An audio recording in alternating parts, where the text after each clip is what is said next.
प्रश्न: अहंकार म्हणजे नेमकं काय? उत्तर: बाळा, मी केलं, माझ्यामुळे झालं, मीच बरोबर, हा जो मीपणा आहे तोच अहंकार. आत्मविश्वास वेगळा असतो, तो शांत असतो, पण अहंकार आवाज करतो, तो सतत स्वतःचं महत्त्व सिद्ध करत राहतो. प्रश्न: व्यवहारात अहंकार कसा दिसतो? उत्तर: खूप सोपं उदाहरण बघ. ऑफिसमध्ये एखादं काम टीमने केलं, पण आपण म्हणतो, हे माझ्यामुळेच झालं. टीमचं मन दुखावतं. हेच अहंकार. घरी छोट्याशा वादात आपण म्हणतो, मीच बरोबर आहे. नात्यांमध्ये दुरावा वाढतो. हेही अहंकार.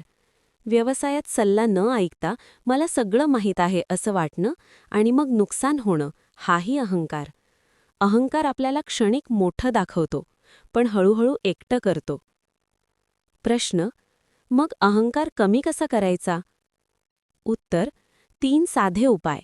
जेव्हा यश मिळेल तेव्हा मनात म्हणा, ही देण आहे.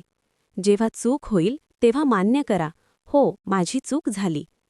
दररोज प्रार्थना करा, स्वामी, माझ्यातला मी कमी कर आणि तू वाढव.